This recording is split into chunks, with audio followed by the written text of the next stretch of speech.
I found the camera 3 weeks after the funeral. It was wedged behind the water heater in my garage, wrapped in an old beach towel I didn't recognize. The SD card inside contained 11,847 photos spanning 4 years. 4 years of my life, carefully documented by the two people I loved most in this world. 4 years of smiles and laughter and intimate moments that I was never supposed to see. 4 years of evidence that my entire existence had been a meticulously crafted lie. But I'm getting ahead of myself. Let me take you back to where it really started, not when I found the camera, but when I met him. His name was Derek Holston, and he saved my life in a Denny's parking lot at 2 in the morning. I was 26 years old, working as a network infrastructure specialist for a mid-sized tech firm in Portland. I'd just pulled an all-nighter troubleshooting a catastrophic server failure, the kind that makes executives scream about millions in lost revenue. I was exhausted, wired on coffee, and stupid enough to stand up to 3 guys trying to steal my car. The first punch caught me completely off guard. I remember the taste of blood, the shock of hitting the pavement, the horrible realization that I'd made a terrible mistake. Then Derek was there, 6'3", built like he spent his life in a gym, moving with a precision that suggested military training. He didn't yell or threaten, he just handled it. 30 seconds later, all 3 guys were on the ground, and Derek was helping me to my feet like nothing had happened. "You okay?" he asked, his voice calm, almost amused. I nodded, still processing what had just happened. "Good. Next time, just give them the keys. Nothing in that car is worth dying over." He smiled then. This easy, confident smile that will become as familiar to me as my own reflection. "I'm Derek." "Ian," I managed to. "Ian Breslin." "Well, Ian Breslin, how about I buy you some coffee and you tell me why you thought taking on 3 guys was a good idea?" We sat in that Denny's until dawn. I learned that Derek was a corporate security consultant, recently relocated from Boston.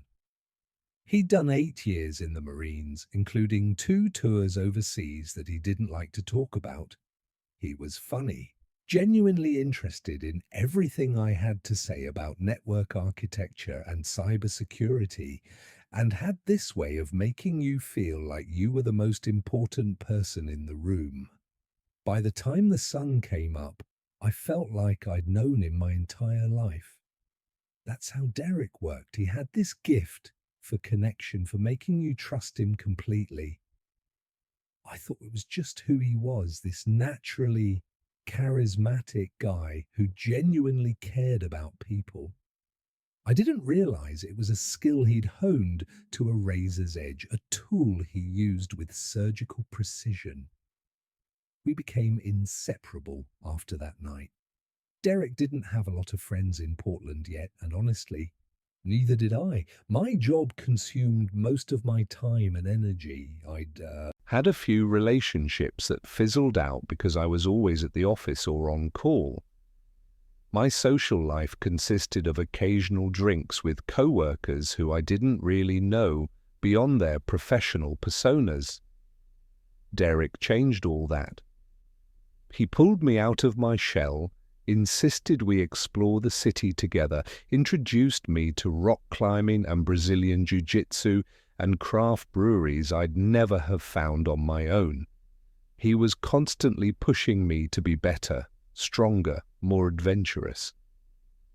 "You're too talented to spend your whole life behind a computer screen," he'd say. "You need to actually live, man." And I did. For the first time since college, I felt like I had a real friend. Someone who got me. Someone I could trust with anything. 6 months after we met, Derek introduced me to Sophia.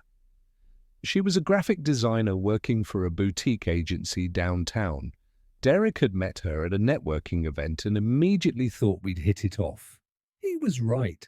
Sophia Rivera was beautiful in this understated way, dark hair, sharp green eyes with this quiet intensity that drew you in.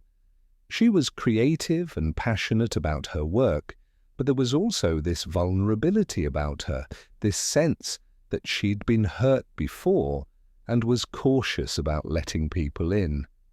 Our first date was at this little Italian place in the Pearl District. Derek had made the reservation for us, even suggested what I should order. "Trust me," he'd said, "the lobster ravioli will blow her mind." He was right about that too. Sophia and I talked for 4 hours that night. We connected over our shared obsession with our work, our complicated relationships with our families, our dreams of eventually starting our own businesses. She told me about her abusive ex-boyfriend, how hard it had been to leave him, how she'd moved to Portland specifically to start over. "Derek's been amazing," she said at one point. "He's like the big brother I never had, always looking out for me, making sure I'm okay."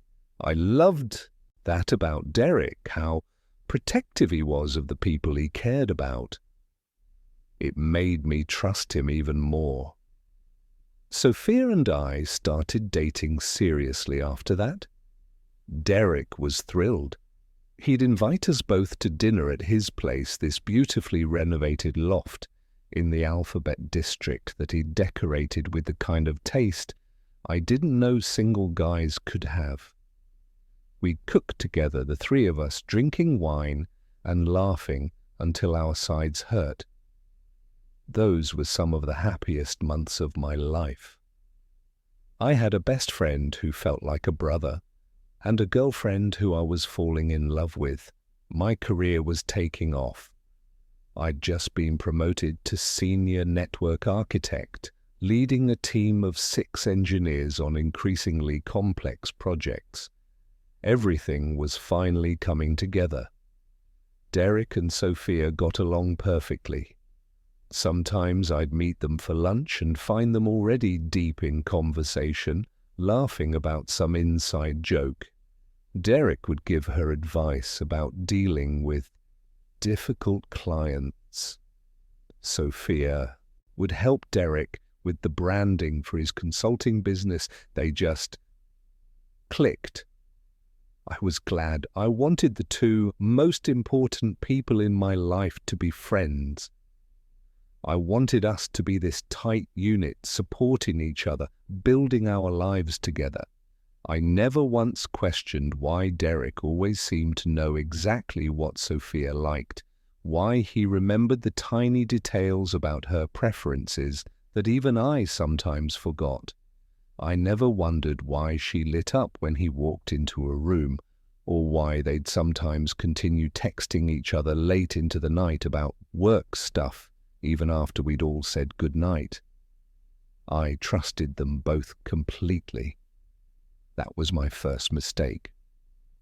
Sophia and I moved in together after about 10 months of dating. It was Derek's idea, actually. We were at his place for our regular Sunday brunch when he brought it up. "You two are basically living together anyway," he said, flipping pancakes with the practiced ease of someone who'd done it 1,000 times. "Half of Sophia's stuff is already at your place, Ian. Might as well make it official." Sophia looked at me, her eyes bright with possibility. "He's not wrong. I'm spending more time at your apartment than mine." "So move in with me," I said, the words coming out before I'd fully thought them through. But it felt right. "Seriously, move in with me?" The smile that spread across her face made my chest tight. "Really?" "Really." Derek raised his coffee mug in a toast. to my two favorite people finally making it official. We found a great two-bedroom place in northwest Portland, close to both our offices. Derek helped us move, hauling boxes up 3 flights of stairs without complaint, assembling furniture while Sophia and I unpacked. He even brought champagne to christen the new place. "You guys are going to be so happy here," he said, pulling us both into a hug. "I can feel it." And we were, at least I thought we were. Living with Sophia was everything I'd hoped for. She'd leave. Little notes for me before work. Fill the apartment with flowers from the farmer's market. Cook these incredible meals, even though she claimed she wasn't good at cooking. We'd spend weekends exploring hiking trails, binge-watching entire series, making love in every room of our new apartment. Derek was still a constant presence in our lives. He'd drop by for dinner at least twice a week, sometimes more. Sophia always seemed excited when he came over, rushing to make sure everything was perfect. She'd put on music she knew he liked, make his favorite bourbon cocktails, wear outfits she'd normally save for special occasions. "I just want everything to be nice," she'd say when I teased her about it. "Derek does so much for us. The least we can do is make him feel welcome." She wasn't wrong.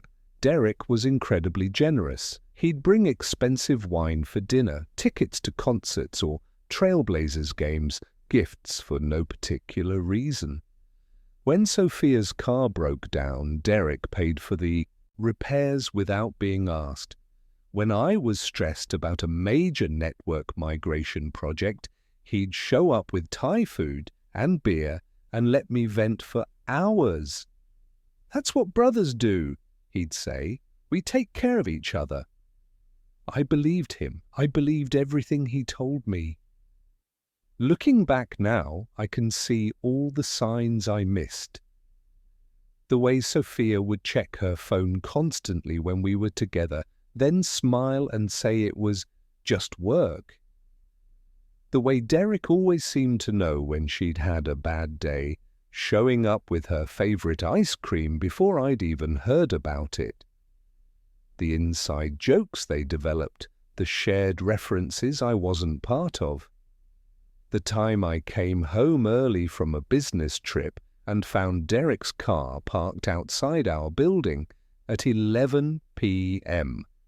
Sophia's explanation that he'd stopped by to drop off a book she'd wanted to borrow seemed perfectly reasonable. Why wouldn't it be?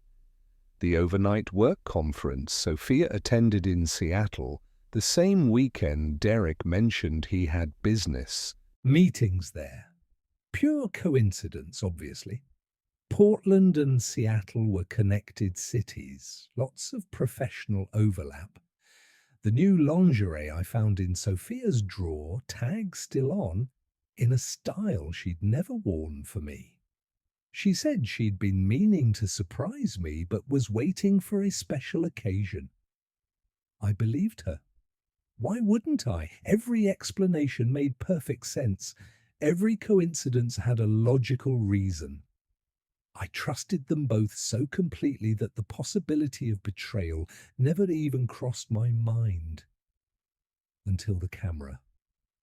Sophia died on a Tuesday. It was sudden. A brain aneurysm, the doctors said. She collapsed at her office during a client meeting. By the time the ambulance got her to the hospital, she was already gone. She was 29 years old. I got the call at work. I remember Derek picked up on the second ring. I couldn't even speak, just sobbed into the phone, while my team stood around, helplessly. He was there in 15 minutes, pulling me out of the office, driving me to the hospital, even though there was nothing to be done. The next 2 weeks were a blur of funeral arrangements, family notifications, paperwork, grief, so consuming it felt physical. Derek handled everything I couldn't manage. He dealt with Sophia's family, who flew in from California. He organized the service, contacted her employer, helped me sort through her belongings. "You don't have to do this alone," he kept saying. "I loved her too, man. We'll get through this together."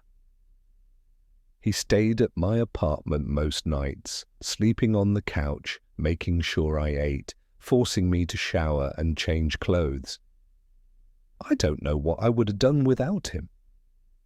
The grief was so overwhelming that some days I couldn't even get out of bed. Derek would sit with me, not saying anything, just being there. Sophia's family wanted some of her photography equipment. She'd been getting into it over the past year, though I'd never seen her take many pictures. They took her camera bag from the closet, her tripod, most of her lenses. But they missed the camera in the garage. I found it 3 weeks later when I was finally able to start going through the rest of her things. I wasn't even looking for anything. I was just trying to clear space to pack away pieces of our life together so I could breathe in my own home again.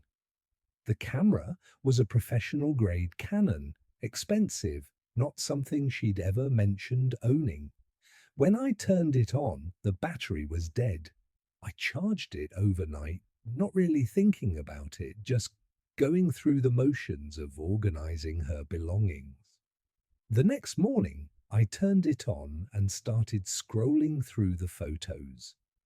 The first few dozen were innocuous. Shots of Portland landscapes, coffee shops, the apartment. Then I found a series from a weekend trip to Cannon Beach, a trip I remembered. Sophia and I had gone for our first anniversary. Derek had recommended the hotel. Except these photos weren't taken by Sophia. They were of Sophia in our hotel room, wearing the lingerie I'd found in her drawer, posed in ways that made my stomach drop. And there were photos of Derek, too, in the same hotel room, some dressed, some not, some alone, some with Sophia. I kept scrolling, my hands shaking so badly I almost dropped the camera. 4 years of photos, 4 years of trips I'd thought I went on alone with Sophia. 4 years of evenings when Derek stopped by after I'd gone to bed early for work.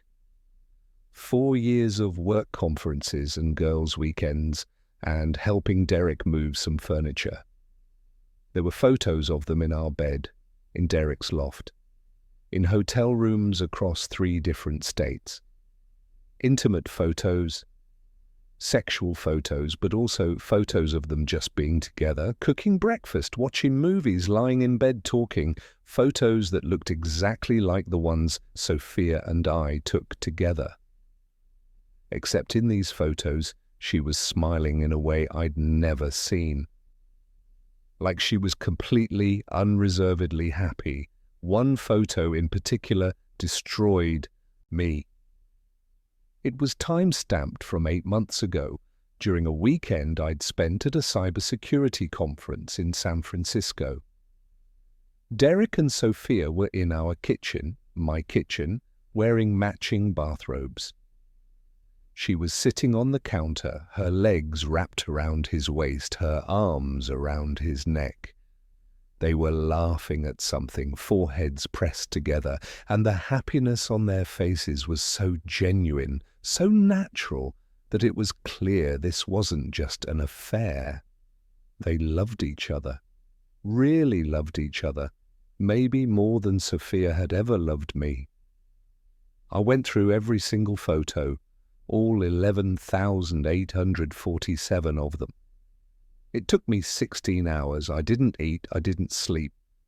I just sat there in my living room, documenting the complete destruction of everything I'd believed about my life.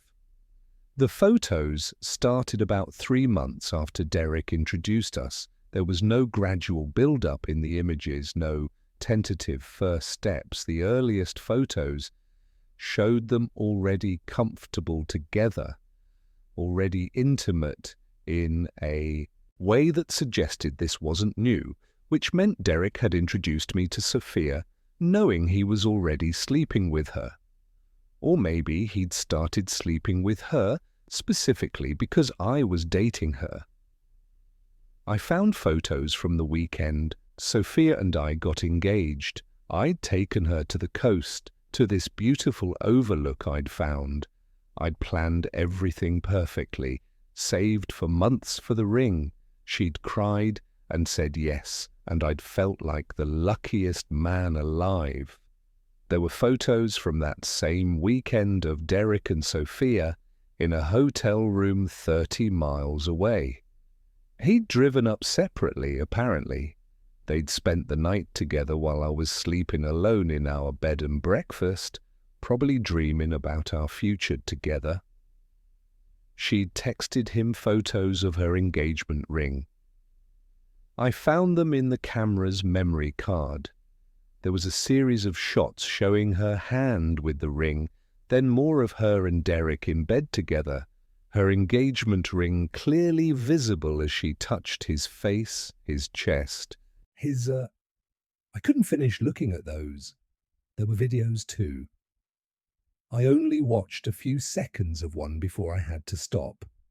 Hearing her voice, seeing her with him, the things she said, the way she responded to him, it was too much. The most recent photos were from the weekend before she died. She'd told me she was going to a design workshop in Eugene. The photos showed her and Derek in what looked like a bed and breakfast. They were on a balcony overlooking a lake, drinking wine, Sophia wearing a sundress I'd bought her for her birthday. In one photo, Derek had his arms wrapped around her from behind, his chin resting on her shoulder. They both looked peaceful, content, like they had all the time in the world. She died 4 days later. I sat there with that camera until the sun came up, watching my entire life reveal itself as a lie. Every memory now tainted, every happy moment now suspicious. How many times had I kissed her after she'd been with him? How many times had Derek sat in my living room, eating food I'd cooked, drinking my beer, laughing at my jokes, all while knowing he'd been fucking my girlfriend, and later, my fiancée, for years? How many times had I told him I loved him like a brother while he was actively destroying me? The grief I'd felt for Sophia transformed into something else entirely. Something cold and sharp and focused because Sophia was gone. I couldn't confront her, couldn't demand answers, couldn't make her feel even a fraction of the pain she'd caused me. But Derek was still here. Derek, who'd held me while I cried over her death. Derek, who'd given a eulogy at her funeral about what a beautiful soul she was. Derek, who'd looked me in the eye every single day for 4 years while carrying on this massive deception. I was going to destroy him completely, methodically, irreversibly, but I wasn't going to do it in anger. I wasn't going to confront him or expose him or give him any warning at all. I was going to do it the way I did everything else, with careful planning, technical precision, and absolute patience, because Derek had taught me something important over the years. The best victories are the ones your opponent never sees coming. The first thing I did was nothing. I know that sounds strange, but it was crucial. I had to act completely normal. I had to continue being the grieving friend who needed Derek's support, the broken man who relied on him to get through each day. Because the moment Derek suspected I knew, he'd disappear. He was too smart, too well-trained, too careful. So I let him keep coming over. I let him sit on my couch and drink my beer and talk about how much he missed Sophia too. I let him put his hand on my shoulder and tell me it would get better with time. I let him help me pack up Sophia's things, watching him handle her clothes and jewelry and photos with this expression of carefully crafted sadness. It was the hardest thing I've ever done. Every time he touched me, I wanted to break his fingers. Every time he said her name, I wanted to scream the truth in his face. But I didn't. I smiled weakly. I thanked him for being such a good friend. I let him think he'd gotten away with it. Meanwhile, I was working. My job had given me skills that most people don't think about. Network architecture isn't just about setting up routers and managing servers. It's about understanding how information flows, how systems connect, how to find vulnerabilities and exploit them. It's about patience and precision and seeing patterns that others miss. I started with Derek's digital life. He was careful, I'll give him that. He used encrypted messaging apps, cleared his browser history religiously, kept separate email accounts for different purposes. But everyone makes mistakes. Everyone gets comfortable. And Derek had gotten very, very comfortable. I started by cloning his phone. He still came over regularly, and he still had the habit of leaving his phone on my kitchen counter while he used the bathroom or grabbed a beer from the fridge. It took less than 90 seconds to connect it to a device I'd built specifically for this purpose, creating a complete mirror of his phone's contents. From there, I had access to everything, every text message, every email, every photo, every app. And because I'd set up the clone properly, I continued to receive copies of everything new that came through, all without Derek having any idea. What I found was worse than I'd imagined. The affair with Sophia had started exactly when I thought, about 3 months after he introduced us. But it wasn't spontaneous.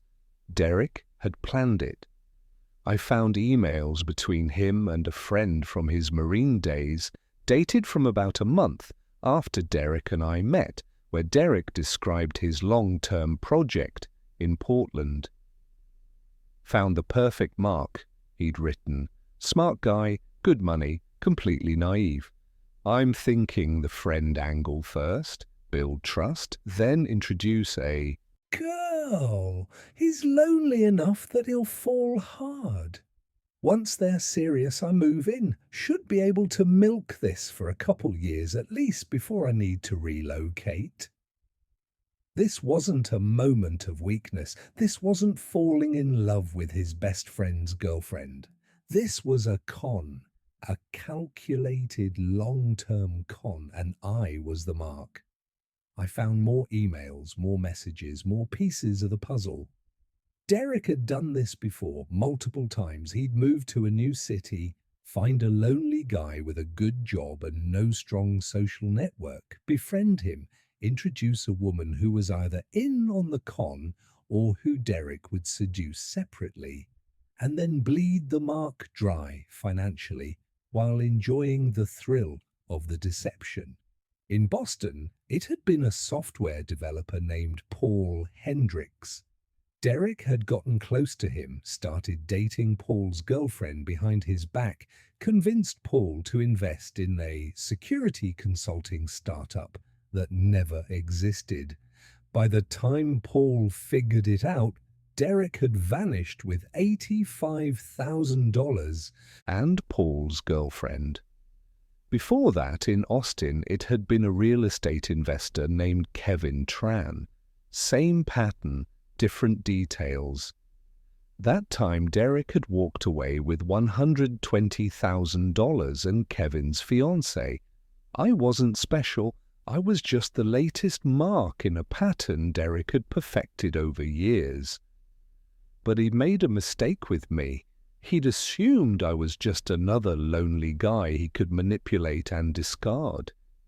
He didn't realize that my technical skills gave me access to information he couldn't control.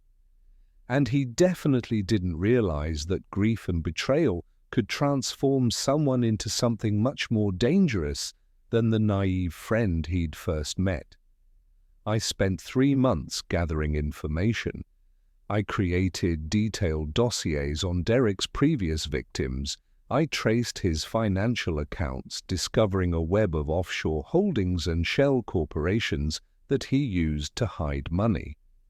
I found the apartment he kept across town, the one Sophia had stayed in on nights she told me she was working late or visiting her sister. I documented everything, every lie, every theft, every betrayal, not just against me, but against all his victims.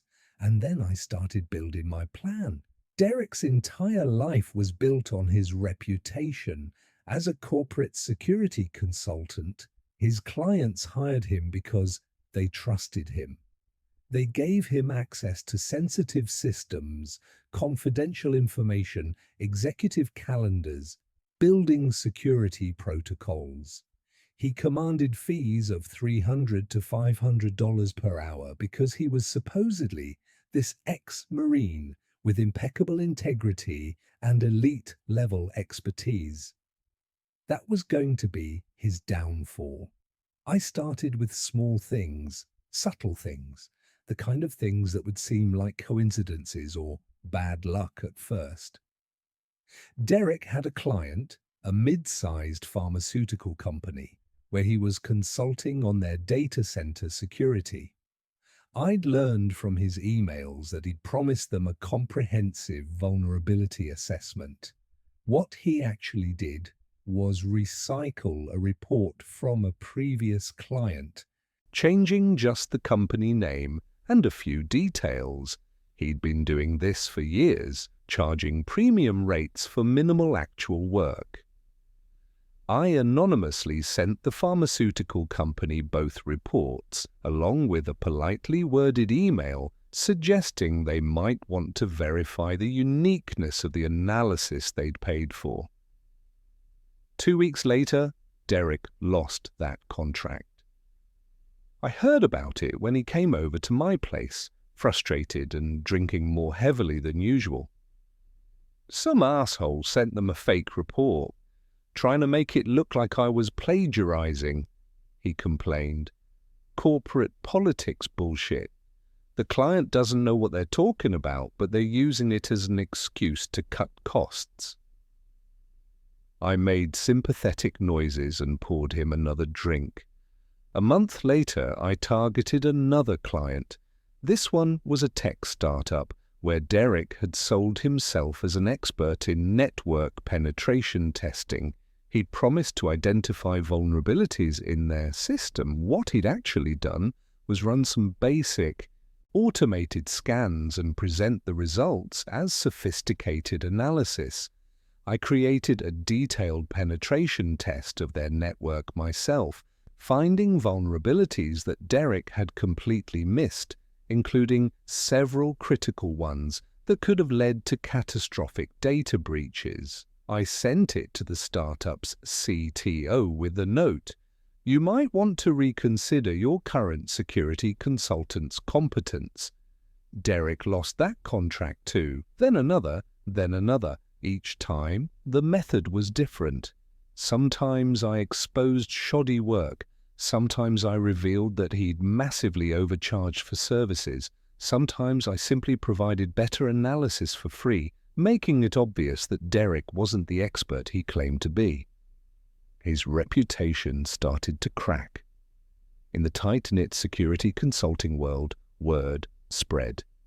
Derek found it harder to land new clients. Existing clients started asking harder questions, demanding more accountability. He started to unravel. I could see it when he came over. He drank more, slept less, looked increasingly haggard. His carefully maintained image, the confident ex-Marine who had everything under control, started to slip. "I don't know what's happening, man," he told me one night, 6 months into my campaign. "It's like someone's targeting me. Clients are dropping me for no reason. Deals are falling through. I'm getting undercut on bids by people who shouldn't even know I'm bidding." "That's really strange," I said, refilling his glass. Do you have any enemies? Anyone who might want to hurt your business? He laughed bitterly. I've been trying to figure that out. Can't think of anyone. I've always been straight with people, you know. Always tried to do right by everyone. The irony of him saying that, sitting in my living room, drinking my scotch, lamenting his bad fortune, while having spent years systematically betraying me, was almost too much. But I kept my face neutral, concerned, supportive. I'm sure it'll turn around, I told him. You're good at what you do. People will remember that. But they wouldn't, because I wasn't done. While Derek's professional life crumbled, I was working on something more permanent, more devastating. Through my access to his phone and email, I discovered something interesting. Derek hadn't been entirely honest with the government about his time in the Marines. He'd claimed an honorable discharge and used his veteran status to secure preferential treatment on government contracts.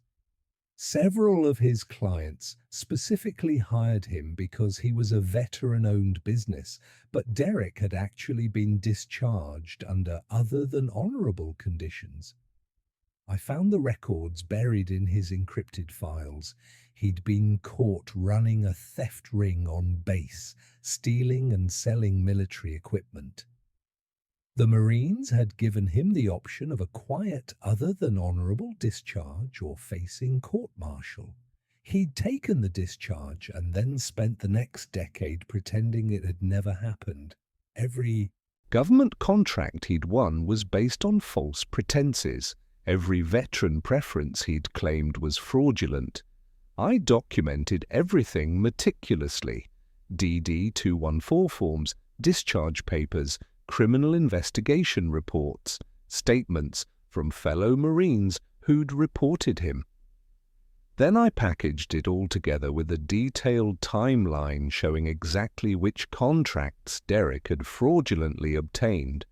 I sent it to the Department of Defense Inspector General's office, and to the FBI and to the Small Business Administration, which oversaw veteran-owned business certifications, and to every single client Derek had, governmental or private, who had hired him specifically because of his supposed honorable service.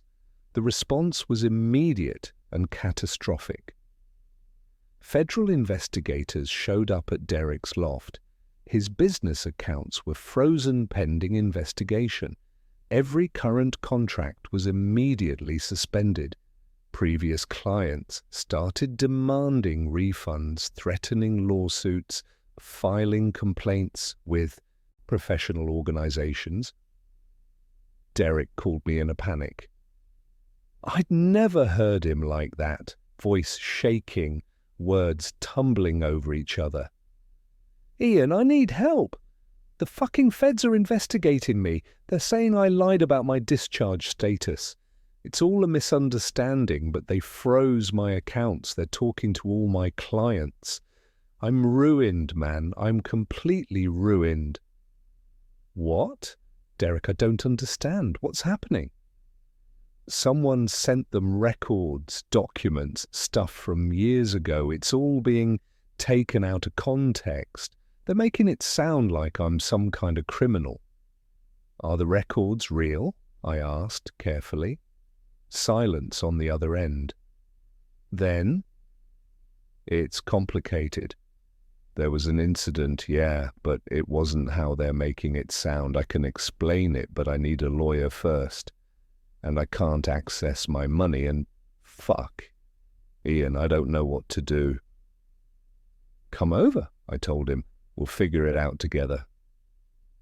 He showed up an hour later, looking worse than I'd ever seen him.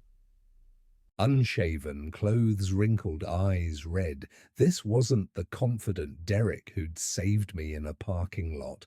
This wasn't the smooth operator who'd spent years deceiving me. This was a cornered animal, desperate and dangerous. We sat in my living room. The same room where he'd comforted me after Sophia's death, where we'd watched countless games, where he'd pretended to be my brother while destroying my life. "Tell me everything," I said, and he did. Not the truth, of course. Derek was still lying, still trying to manipulate the narrative. He claimed he'd been framed by a rival Marine, that the theft charges were fabricated, that his discharge was a bureaucratic error he'd never gotten around to correcting.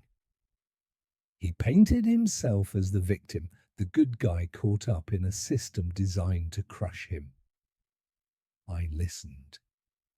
I nodded. I made sympathetic noises in all the right places. "The thing is," Derek said finally, running his hands through his hair, "I need money for a lawyer, a good one, the kind who can make this go away.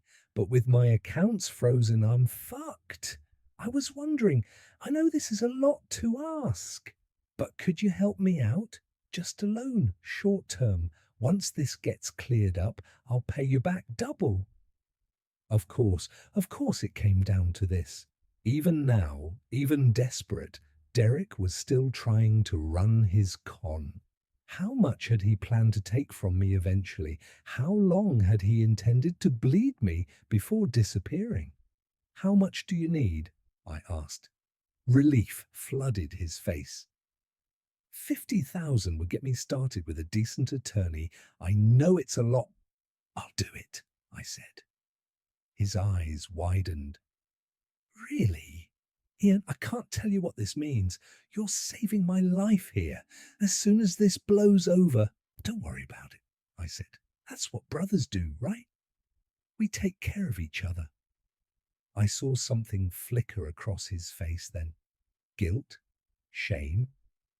Or just relief that the con was still working. I wrote him a check right there, $50,000. Money I'd been saving for the wedding Sophia and I would never have. Derek stared at the check like it was a lifeline, which, from his perspective, it was. "I don't know how to thank you," he said. "Just get through this," I told him. "That's all the thanks I need." He left 20 minutes later, clutching that check like it was the answer to all his problems. It wasn't. It was the final nail in his coffin. The check bounced, not immediately. I'd timed it perfectly. Derek had just enough time to give it to his lawyer for the lawyer to deposit it, for Derek to start breathing easier. The lawyer had even started working on his case, filing initial motions, scheduling meetings with the federal prosecutors. Then the bank informed the lawyer that the check was no good, insufficient funds, and because Derek had presented it as payment for legal services, and because the lawyer had already begun working based on that payment, Derek had now added fraud to his list of problems. The lawyer was furious. He dropped Derek immediately and filed a complaint with the State Bar Association, which triggered an investigation into whether Derek had knowingly passed a bad check. That investigation revealed that Derek had done this before, stiffed previous lawyers, mechanics, contractors, leaving a trail of bad checks and unpaid bills across multiple states. But Derek didn't know I was behind the bounce check. I'd simply moved my money to a different account the day after I wrote it. When he called, furious and betrayed, I acted shocked. "What? That's impossible. I had 70,000 in that account. The bank must have made a mistake." "Ian, my lawyer is threatening to report me. This makes me look like a fucking con artist." "I'm so sorry. Let me call the bank right now. I'll sort this out." Of course, I didn't sort it out. I couldn't. The money was gone, moved somewhere. Derek couldn't touch it. But I spent the next week pretending to fight with the bank, sending Derek fake email chains, expressing increasing frustration with the incompetent bank managers who couldn't explain where the money went. Derek believed me. Or at least, he pretended to believe me. He was desperate enough to cling to any explanation that meant he hadn't just lost his only lifeline. Without a lawyer, Derek had to represent himself in the federal investigation. It went exactly as badly as you'd expect. He made rookie mistakes, said things that contradicted previous statements, failed to provide documentation that could have helped his case. The investigation expanded, looking into his previous clients, his business practices, his pattern of lying about his credentials. They found everything: the recycled reports, the fraudulent certifications, the inflated billing, the clients he'd defrauded over the years. And because I'd been feeding the investigators information through anonymous channels, they knew exactly where to look. Derek's business didn't just fail. It was dismantled piece by piece, revelation by revelation, until there was nothing left but rubble and lawsuits. But I still wasn't done. The thing about Derek was that his entire identity was built on lies. Not just the lies he told others, but the lies he told himself. He genuinely believed he was smarter than everyone else, that he deserved to take what he wanted because other people were too weak or stupid to protect it. I was going to take that away from him too. Through his phone, I discovered that Derek kept detailed records of all his cons, photos, videos, financial records, even journal entries describing how he'd manipulated his marks. He kept everything on an encrypted external hard drive hidden in his loft, a digital trophy case of his greatest hits. He thought it was safe. Military-grade encryption, hidden in a false bottom of a locked cabinet. Only he had the password. But Derek had gotten comfortable. And comfortable people make mistakes, like writing down password hints in a notes app on their phone, like using variations of the same passwords across multiple accounts, like assuming that because something was encrypted, it was safe. It took me 4 days to crack it. Once I had access, I copied everything. Years of evidence showing Derek's systematic fraud, manipulation, and theft. Names, dates, amounts stolen, photos of him with other men's partners, detailed descriptions of exactly how he'd groomed and manipulated each mark. I organized it all carefully, created a comprehensive dossier for each victim, showing them exactly how they'd been played. Then I reached out to them, one by one. Paul Hendricks in Boston, Kevin Tran in Austin, 3 other men in Seattle, Denver, and Phoenix. Men who, like me, had thought Derek was their friend. Men who'd lost money, partners, and years of their lives to Derek's cons. I gave them everything, showed them the extent of the deception, proved that they weren't crazy, weren't stupid, weren't weak. They'd been targeted by a professional con artist who'd spent years perfecting his craft, and I coordinated with them. Because individually, we were victims. But together, we were a prosecution.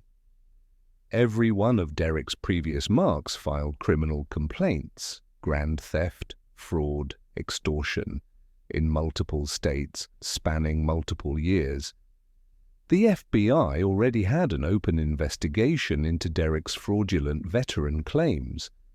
This added an entire criminal enterprise to the file.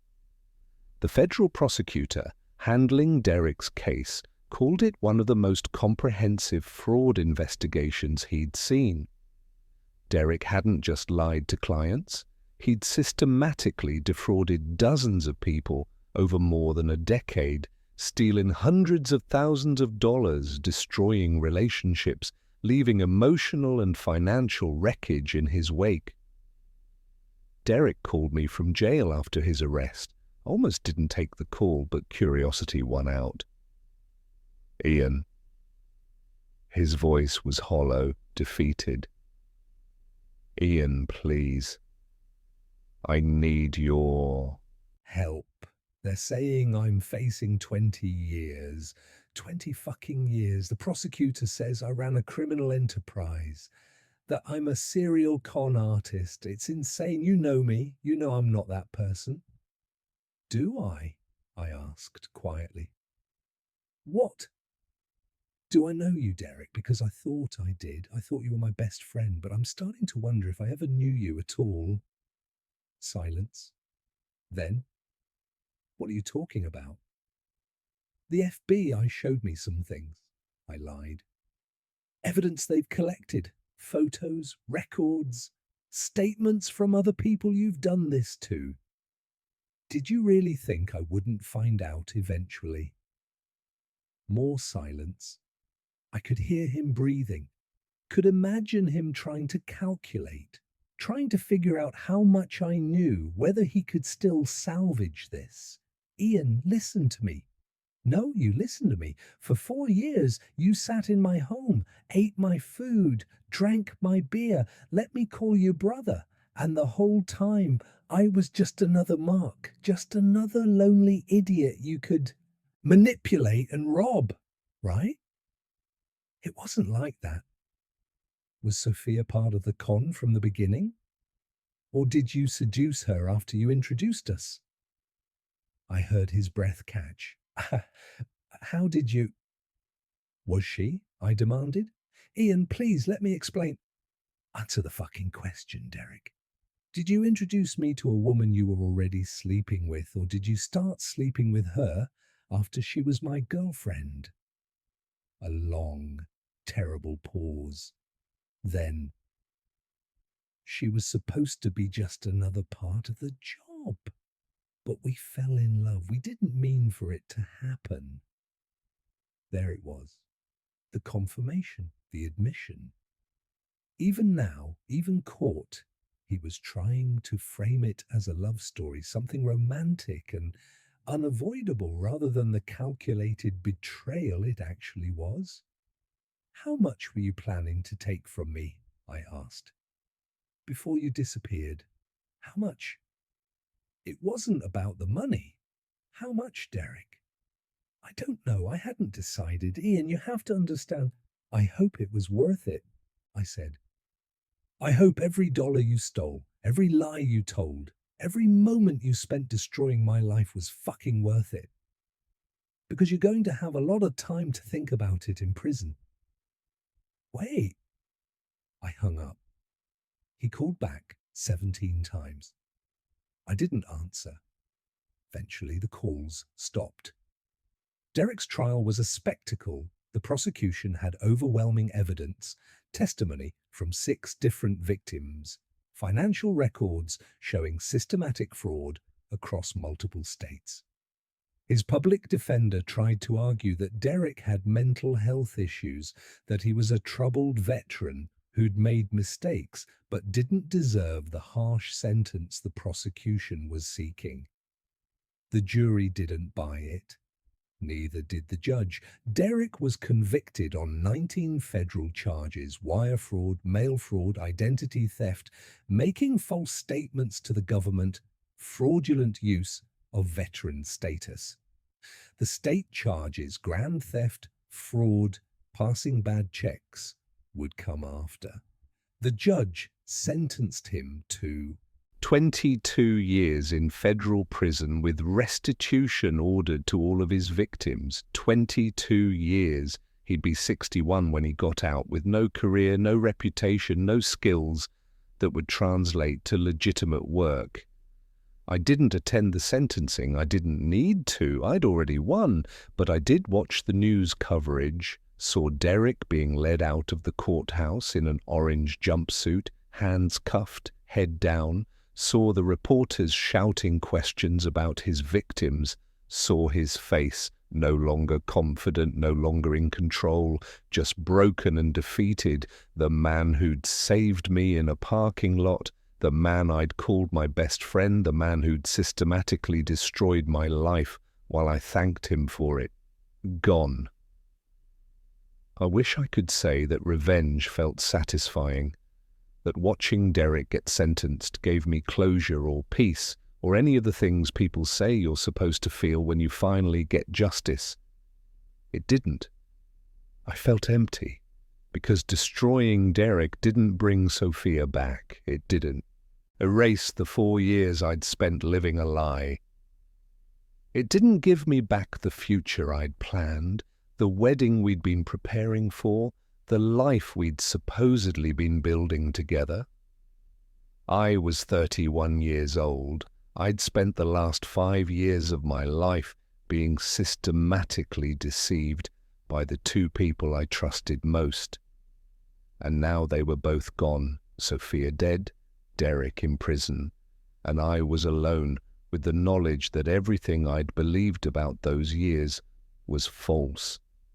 Sometimes I wonder what would have happened if I'd never found that camera.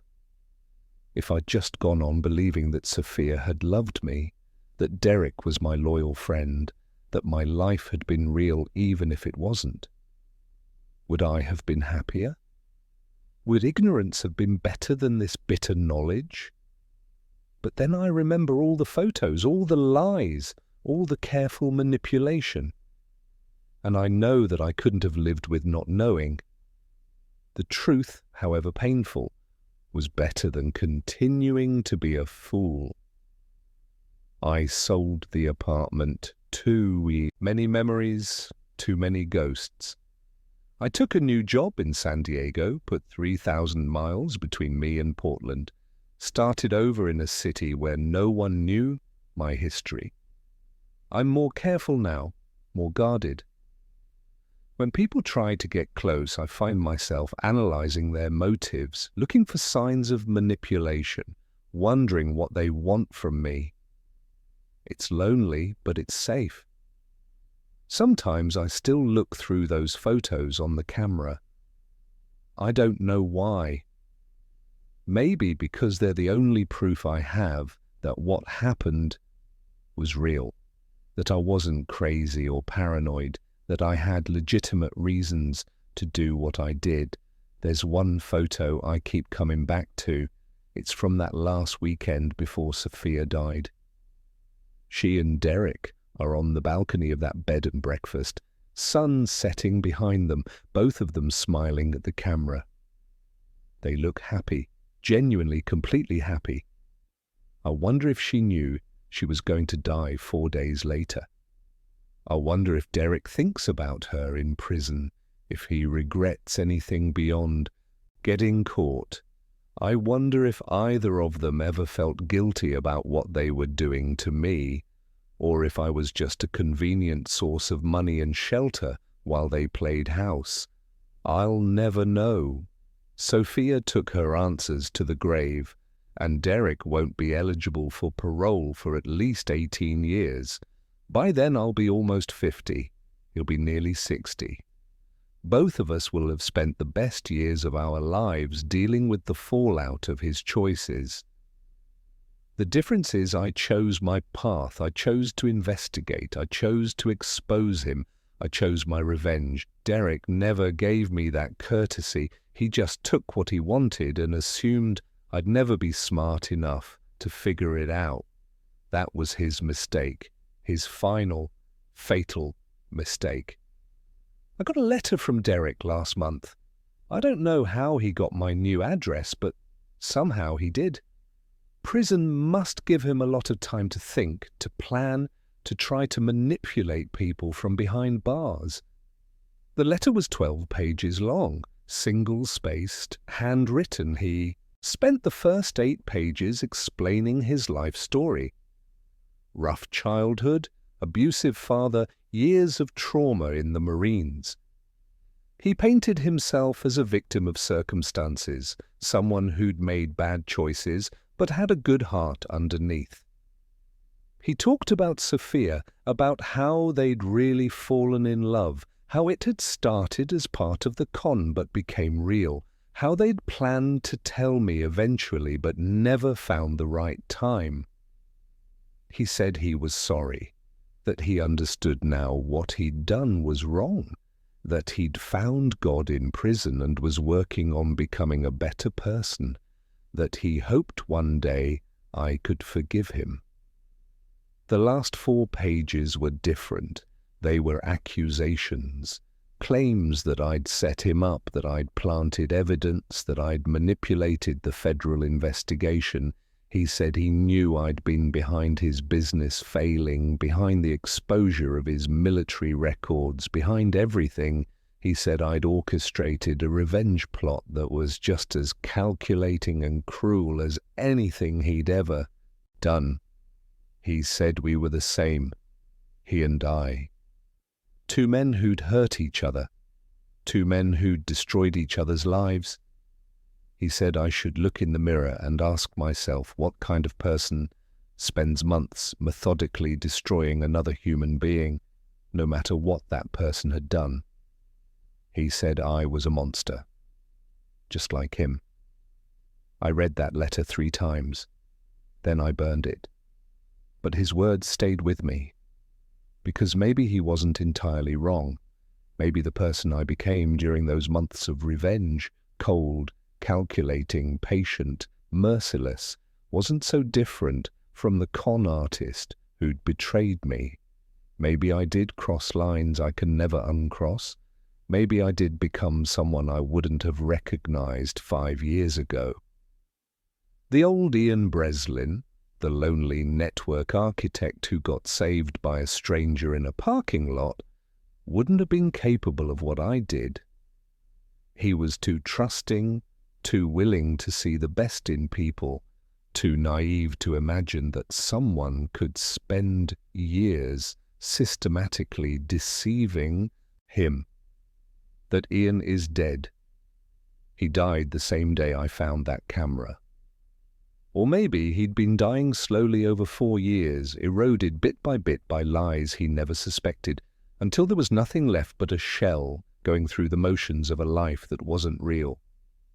The person I am now is harder, smarter, more careful, and yes, maybe more ruthless, but I don't think that makes me a monster. I think it makes me a survivor. Derek made his choices. He chose to target me. He chose to seduce Sophia. He chose to spend 4 years lying to my face while destroying my life. He chose to treat me like a resource to be exploited rather than a person to be respected. I just chose not to let him get away with it. If that makes me as bad as him, so be it. I can live with that. I can look at myself in the mirror and know that everything I did in response to his betrayal. That I wasn't the aggressor, that I was defending myself the only way I knew how. Derek will spend the next 20 years in prison thinking about his choices. I'll spend them building a new life, one where I'm in control, where I know exactly who I can trust, which is no one. No one except myself. Last week, I went through my phone and deleted every photo I had of Derek and Sophia, every group shot, every memory, every reminder of those 4 years. It felt like erasing history, like pretending that part of my life never happened. But it did happen, and I can't change that. I can't get back those years. I can't undo the damage they did to my ability to trust people. I can't erase the knowledge that the 2 people I loved most in the world were actively destroying me while I thanked them for it. All I can do is move forward, build a new life, be more careful, trust my instincts, and remember that sometimes the people who smile at you the widest are the ones hiding the sharpest knives. I kept one photo, just one. It's from that first night I met Derek, taken by a waitress at that Denny's. Derek and I are sitting across from each other in a booth, coffee cups between us, both smiling like we'd just become best friends. I looked so happy in that photo, so relieved to have been saved, so grateful to have met someone who seemed to genuinely care about me, so completely, utterly clueless about what I'd actually invited into my life. Sometimes I look at that photo and try to remember what it felt like to be that person, to trust that easily, to believe that a stranger who saved you in a parking lot could actually be a good guy with no ulterior motives. I can't remember anymore. That innocence is gone. That trust is destroyed. That version of me doesn't exist anymore. Derek killed him, and I buried him with Sophia. What remains is someone harder, lonelier, sadder, but also stronger, smarter, more aware of what people are capable of when you give them the chance. I'll never give anyone that chance again. The camera is still in my closet. I can't bring myself to destroy it, but I can't look at the photos anymore either. It sits there in its box, a record of everything I lost and everything I learned. Sometimes, late at night, I think about taking it out, going through those 11,847 photos one more time, trying to find some sign, some clue I missed, some moment where Derek or Sophia slipped up and revealed their true intentions. But I never do, because I know what I'd find. The same smiles, the same laughter, the same evidence that while I was living my life, they were living theirs, that our friendship, our love, our shared history, it was all just a backdrop for their real relationship. I was just the audience, watching a show I didn't even know was happening. And maybe that's the worst part. Not that they betrayed me, but that they did it so easily, that it was so simple for them to look me in the eye and lie, that I was so thoroughly convinced of their authenticity that I never once questioned it.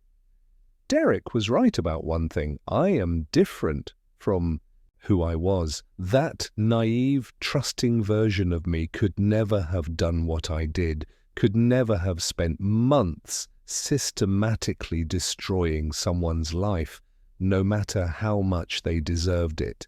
But that naive, trusting version of me also couldn't have survived what happened. He would have been destroyed by the betrayal, consumed by the grief and rage and humiliation. He would have fallen apart and never put himself back together. I chose to transform instead. I chose to become someone who could fight back, who could protect himself, who could make his enemies pay for what they'd done. If that makes me a monster, then I'm a monster with a purpose, a monster who wins. Derek's sitting in a cell right now, counting down the days until he's an old man. His reputation is destroyed. His career is over. His future is a series of locked doors and crushing regret. And I'm free. Damaged, yes. Changed, absolutely. But free. I won. And unlike Derek, I get to live with my victory. 3 days ago, I got an email from Paul Hendricks, Derek's Mark, from Boston. We'd been in touch throughout the investigation and trial, coordinating our efforts to take Derek down. But this was different, personal. I wanted to thank you, he wrote. For years, I thought I was crazy. I thought I was weak for falling for Derek's con. I blamed myself for not seeing through him, for losing my girlfriend and my money to someone I trusted. Your investigation showed me that it wasn't my fault, that Derek was a professional, and we were all just targets he'd studied and exploited, that there was no way we could have known. You gave me back my sanity, Ian. Thank you. I read that email a dozen times, because Paul was right. We were all just targets. Derek had studied us, found our vulnerabilities, exploited them with surgical precision. We weren't weak or stupid or naive. We were human, and Derek had spent years learning how to weaponize human trust. But reading Paul's words also made me realize something else. I'd spent so much time focusing on revenge that I'd forgotten about healing. I'd destroyed Derek, but I hadn't rebuilt myself. I'd won the war, but I was still treating every new person I met like a potential enemy. That needed to change, so I've started therapy. Real therapy with someone who specializes in trauma from interpersonal betrayal. It's hard, harder than planning Derek's destruction was, because revenge gave me a target, a focus, a clear goal. Healing is messier. It requires vulnerability, which feels dangerous. It requires trusting someone enough to tell them the truth about what happened, which terrifies me, but I'm doing it. Because Derek took enough from me, I won't let him take my future too. I've also started reconnecting with my family. I distanced myself from them during the years with Sophia. Derek had encouraged that, I realize now, isolating me from other support systems, so I'd depend more on him. My sister has been asking me to, visit for months. I'm finally going next week. Small steps, tiny movements towards something that might eventually feel like a normal life. I don't know if I'll ever trust someone the way I trusted Derek and Sophia. I don't know if I'll ever let someone get that close again.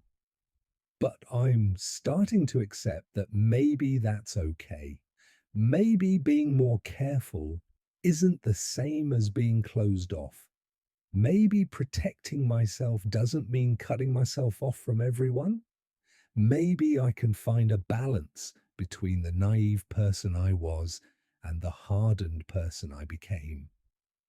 Yesterday was the 5-year anniversary of the night I met Derek. I spent it alone in my apartment, drinking the same brand of bourbon he used to bring over, thinking about how completely different my life is now from what I'd imagined it would be. 5 years ago, I thought I was being saved. I thought a stranger with good timing had rescued me from a bad situation and would become my best friend. I was half right. Derek did save me. that night, but not from the guys trying to steal my car. He saved me from my own naivety, from my blind trust in people, from believing that kindness is always genuine and friendship is always real.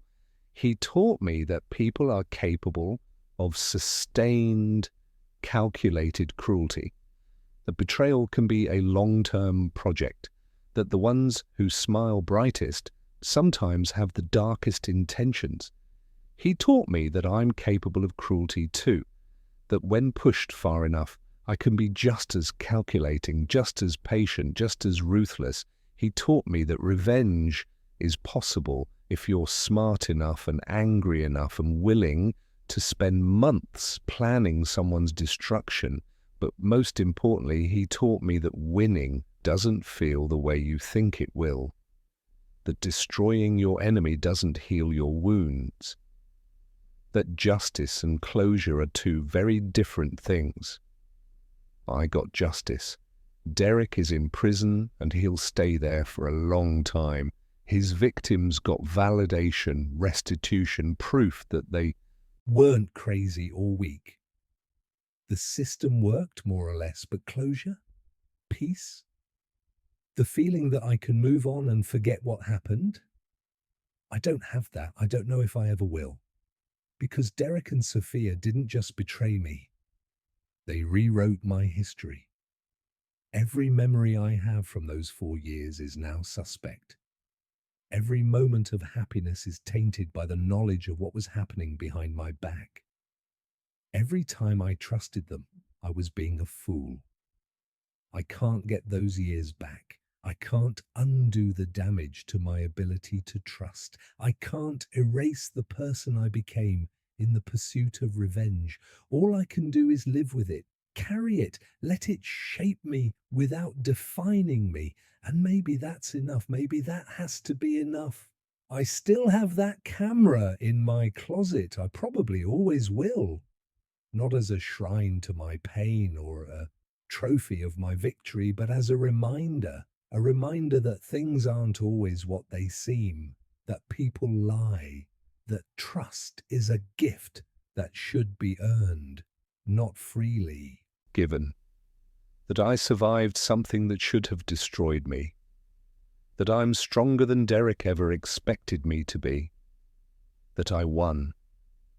And on the nights when I can't sleep, when the memories are too heavy and the loneliness too crushing, when I wonder if becoming a monster to fight a monster was worth it, I look at that camera and remember the alternative. I could have never found it. Could have spent the rest of my life believing Sophia loved me and Derek was my friend. Could have gone on being the naive Mark they thought I was, but I did find it. And I made choices, hard choices, choices that changed me forever. I chose the truth over comfortable lies. I chose revenge over forgiveness. I chose to fight back instead of accepting my role as a victim. Were they the right choices? I don't know. I may never know, but they were my choices. And unlike Derek, who built his entire life on deception and manipulation, I can live with the consequences of mine. I destroyed my enemy. I Protected his other victims.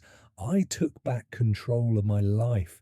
If that makes me as bad as him, then at least I'm honest about it. At least I know exactly who I am and what I'm capable of. At least I'm not lying to myself anymore.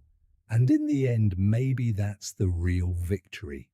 Not destroying Derek, though that was satisfying in its own hollow way, but finally seeing clearly, finally understanding how the world really works, how people really are, how much damage they can do when you let them get close. I won't let them anymore. I won't be that naive, trusting fool who gets saved in a parking lot and thinks he's made a friend for life. I'm smarter now, harder, more careful. I'm a survivor. And Derek's in a cell counting down the years until he's old and broken, knowing that he lost. That has to be enough. It has to be, because it's all I have left.